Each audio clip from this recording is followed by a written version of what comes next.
The Lemonade War by Jacqueline Davis. Chapter 14, Reconciliation. Reconciliation, the act of bringing together after a difference, as in two reconciled numbers on a balance sheet resolution. Come on, you two, Mrs. Tresky called up the stairs. If we don't go now, there won't be any room on the grass. We're coming, shouted Evan, sticking his head out of his room. Jessie was sitting on his bed, and he was trying to get her to go to the fireworks. She had her lockbox on her lap and a mulish look on her face. Just say it's a tie, said Evan. Come on, Jess. This whole thing is stupid, and you know it. It's not a tie unless it's a tie, said Jessie, knowing she sounded like a brat, but not able to stop herself. How much have you got? Mom's waiting, said Evan. Put your dumb box away and let's go to the fireworks. How much have you got? Evan tensed up his fingers as if he were strangling invisible ghosts. Nothing, okay? I've got nothing. Look, he turned his pockets out of his shorts inside out. Jessie looked skeptical. You can't have nothing. You must have made something. Well, I had expenses, so I ended up with nothing, okay? Are you happy? You win. Evan sat on the edge of the bed looking at the floor. Jessie felt her heart sink. You spent all your money on the mix for your lemonade on wheels stand? Jessie asked. All of it? Evan nodded. Jessie felt like crawling under the bed and never coming out. It didn't pay off so good, she whispered. There were a few bugs in the system, said Evan. That's a joke Jessie would have loved, he thought, before the war. Now it was all just money and numbers and bad feelings. There was no room for laughing.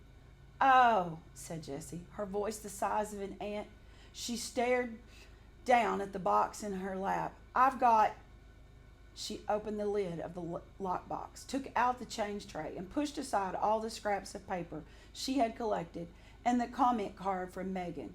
She stared. Wait a minute. This isn't my money. She picked up a handful of wrinkled, bunched-up bills. Evan lay down on the bed and covered his head with his pillow. Jessie counted the money quickly. $62.11.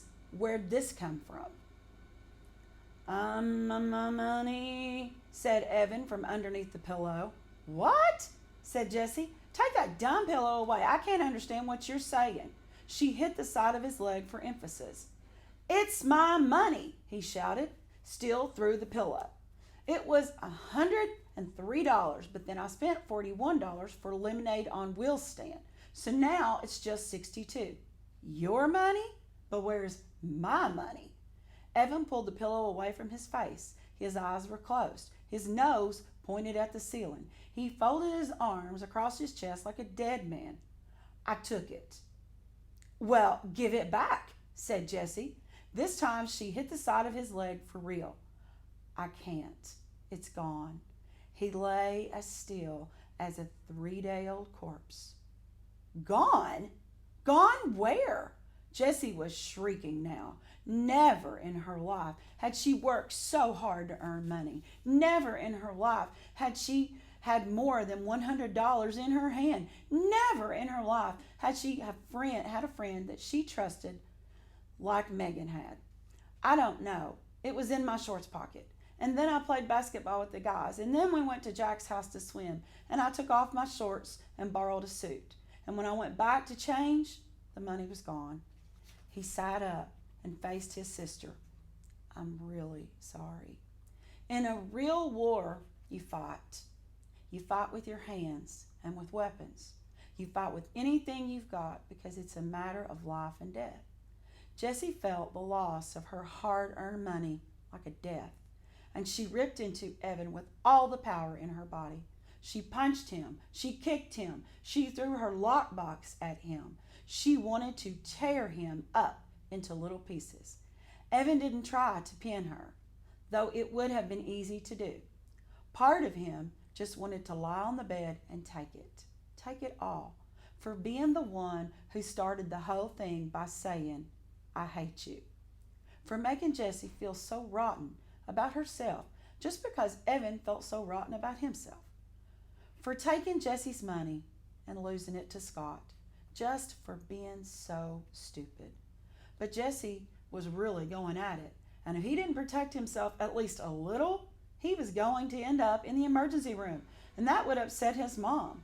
So he kept his hands up in front of his face, just enough to keep Jesse from gouging out his eyes.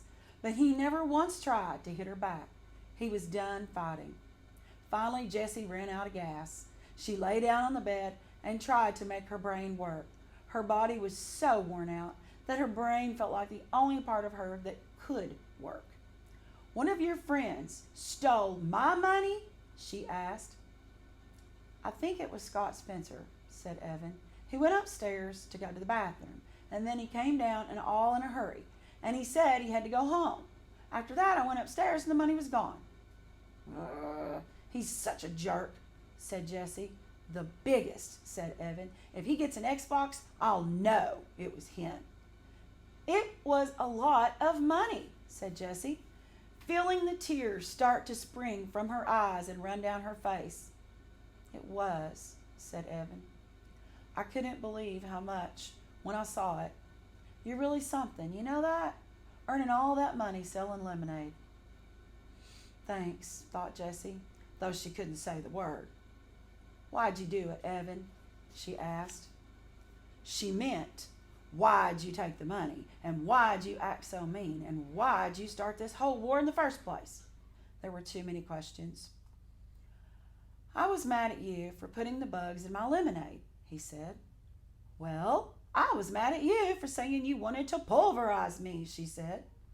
"I only did that because you were hanging out with Megan and I felt totally left out." "Well, how do you think I felt when you wouldn't let me hang out with you and stupid Scott Spencer?" "Well, I was mad at you because Jessie sat up and looked at Evan. Evan looked at the wall. "Because I don't want you in my class this year," he said. "Because I'll embarrass you," she said solemnly. "Because I'll embarrass myself," said Evan. "I never have the right answer in math, and I read slower than everyone when I read out loud, and I make mistakes all the time. And now with you in the class, it's going to be worse.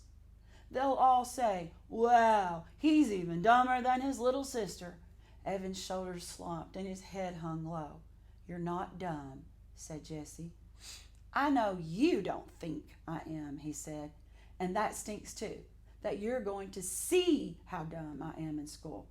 "You're not dumb," said Jessie again.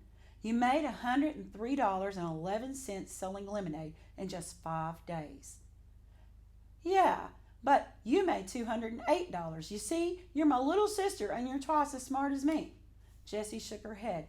"Half that money is Megan's. She just gave it to me to give to the Animal Rescue League.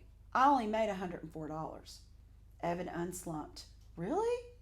Jessie nodded yes. "So you made $104 and I made $103.11, said Jessie. "So it was really a tie," said Evan.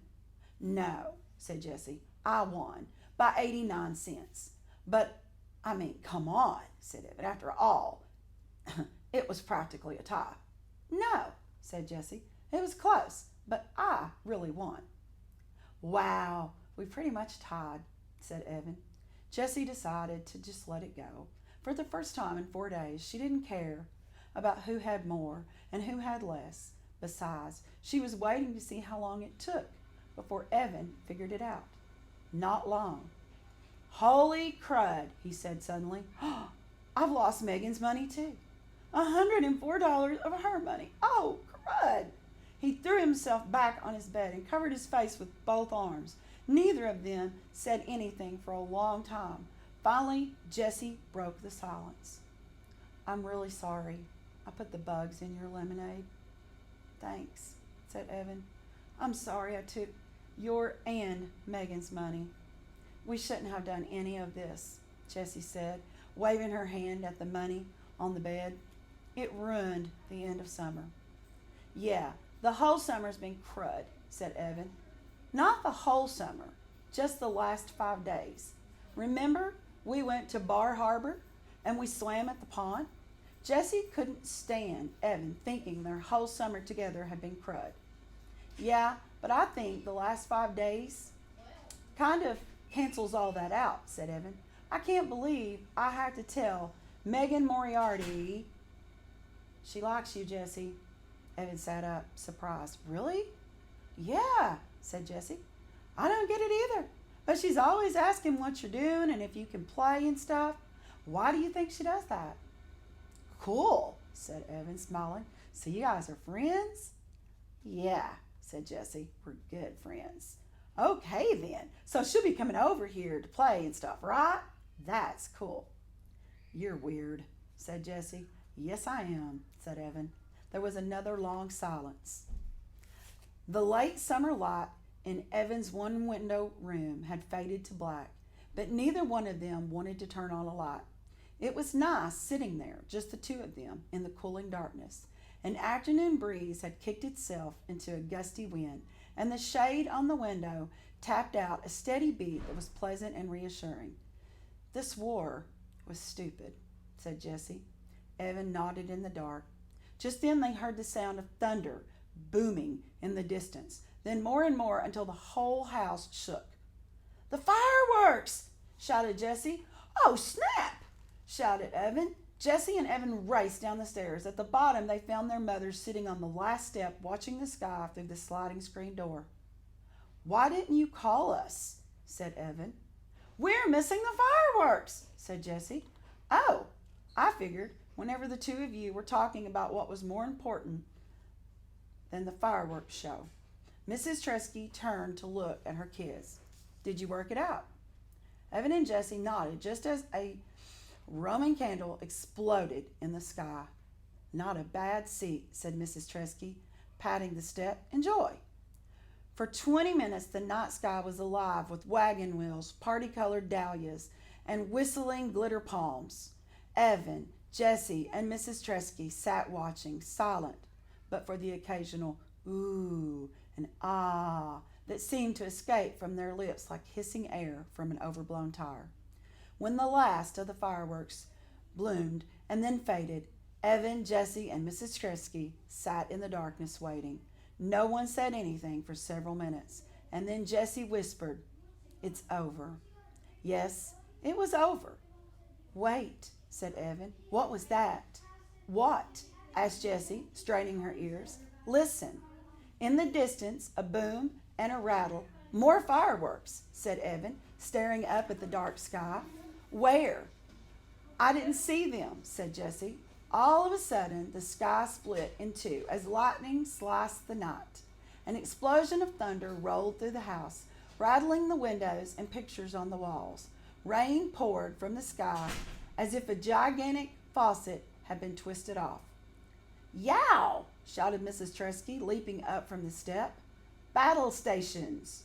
Every window in the house was wide open, so Evan, Jessie, and Mrs. Tresky ran from the top floor to the bottom, shutting windows and sopping up puddles. The rain came down with fury and impatience of a 2-year-old having a tantrum. As he closed the window in his room, Evan could hear the gurgle of the gutters choking on the downspout.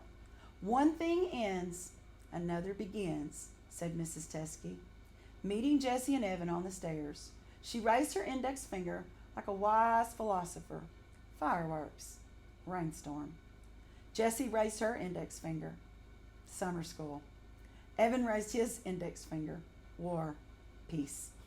Then they laughed because it was silly, the three of them acting like they were wise philosophers standing on the stairs. That night, before she closed her door, Jessie whisper shouted to Evan, who was already in bed, "Hey, I've got an idea about getting Megan's money back." The end.